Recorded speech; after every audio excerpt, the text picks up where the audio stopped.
বাজে 12:30। এখন আমরা যাচ্ছি ফুল ফ্যামিলি গুলশান 2-এ। ওয়াও!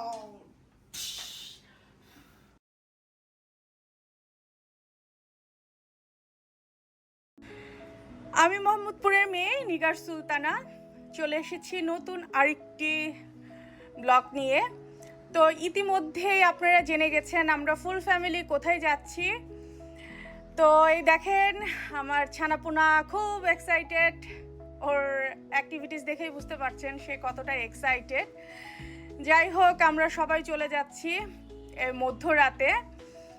তো ইতিপূর্বে কক্সবাজারের একটা ভিডিও দেখেছেন, প্রথম পর্ব, প্রথম দিনের আর কি। তো দ্বিতীয় দিনের ভিডিওটা হচ্ছে কাজ চলছে, তো খুব তাড়াতাড়ি আশা করি পেয়ে যাবেন।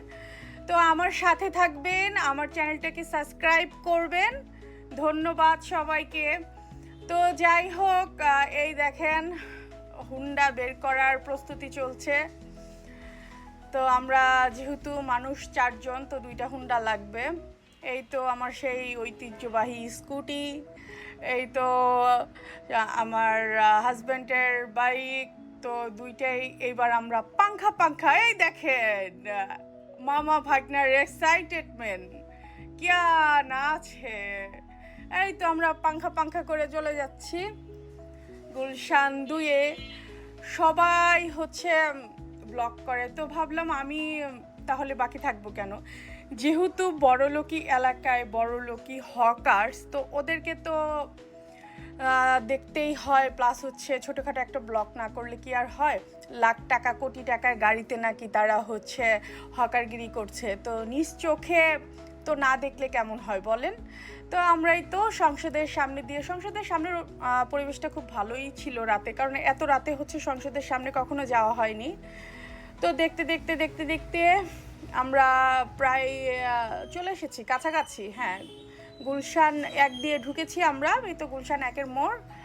তো এই তো আমরা বড়লোকি আছি, কি বলবো এটাকে, হকার স্পটটি।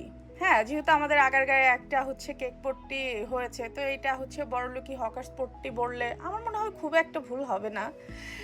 যাই হোক, এই দেখেন সুন্দর সুন্দর আপুরা হচ্ছে চিকেন বিরিয়ানি, বিফ বিরিয়ানি, এই তো টি শার্ট, কেক, তারপরে হচ্ছে ভাইরাল যে চিপসের যে আইটেমটা নিয়ে খুব মাতামাতি হয়েছিল। মোটামুটি সব কয়টাই, খুব একটা কিন্তু বেশি দোকান না, হাতে গোনা কয়েকটা দোকান।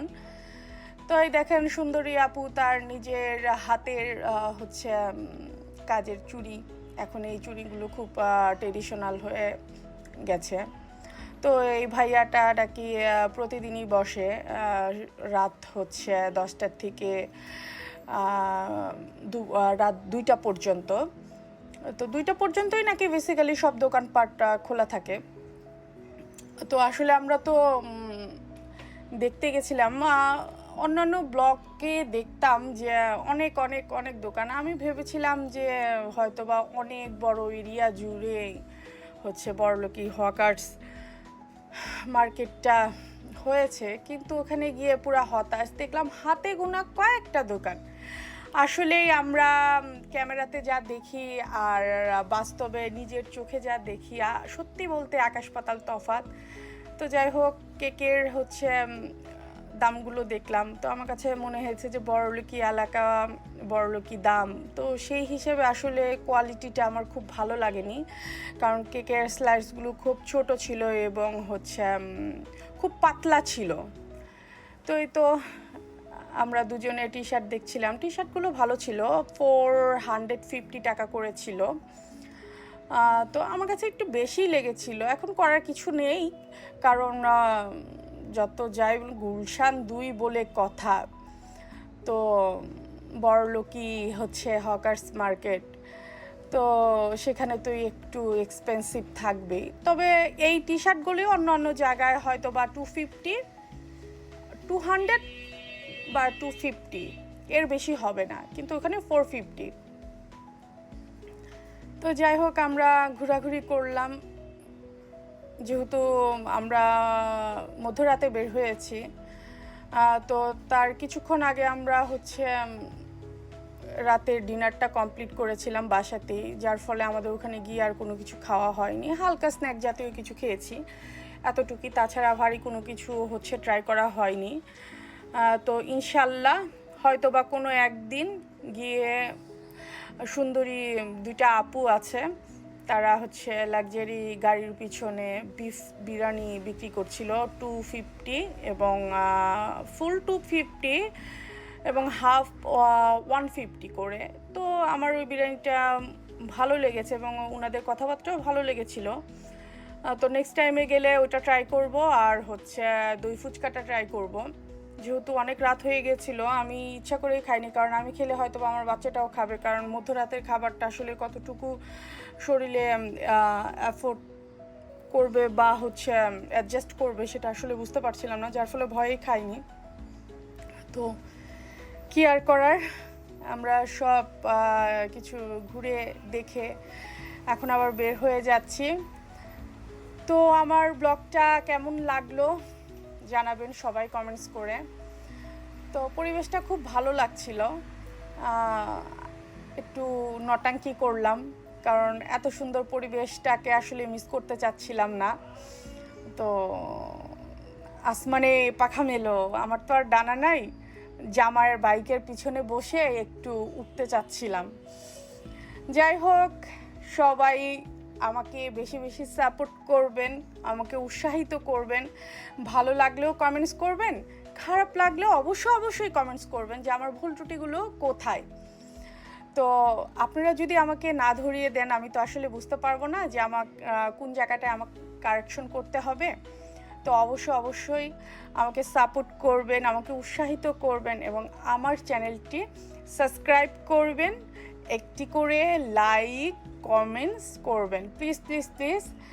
তো আশা করি সবাই ভালো থাকবেন, সুস্থ থাকবেন। আমরা তো বাড়ি যাচ্ছি, এই তো চলে এসেছি। এটা তো সবাই জানেন কোথায়, জিয়া উদ্যান। তো এই রাস্তাটাও খুব ভালো লাগছিল রাত্রি করে, কারণ এত রাত্রে কখনোই বের হওয়া হয়নি এই সাইডটাতে। অসংখ্যবার পুরান ঢাকায় গিয়েছি, কিন্তু এই দিকটা কখনোই যাওয়া হয়নি। তো এই জন্য আসলে ক্যামেরাবন্দি করলাম। পরিবেশটা সত্যি খুব ভালো ছিল। আমরা যারা রাতে বাহিরে হই না, তারা অনেকেই মনে করি যে আসলে রাতে মনে হয় আমাদের মতো সবাই ঘুমোচ্ছে, কিন্তু রাতে বের হলে দেখা যায় যে রাতে ঢাকা শহরটা কত সুন্দর এবং কত মানুষ না ঘুমিয়ে তাদের কাজকর্ম বা ঘোরাফেরা বা অনেকের আছে প্রয়োজনীয় অনেক কিছুর জন্য বের হয়। আসলে রাস্তায় মানুষ যে থাকে না এটা ভুল কথা, মানুষ থাকে কিন্তু পরিমাণে কম, নাই বললেই না। এই তো অলমোস্ট আমরা বাসার কাছাকাছি চলে এসেছি, মোহাম্মদপুর বাস স্ট্যান্ডে। তো এই তো আমাদের এটা মোহাম্মদপুরের একটা ফলক, আল্লাহর 99 নাম লেখা আছে। বাসার গলিতে চলে এসেছি। তো সবাই ভালো থাকবেন, সুস্থ থাকবেন, আমার জন্য দোয়া করবেন, আমার পরিবারের জন্য দোয়া করবেন। সকলকে শুভরাত্রি, আল্লাহ হাফেজ।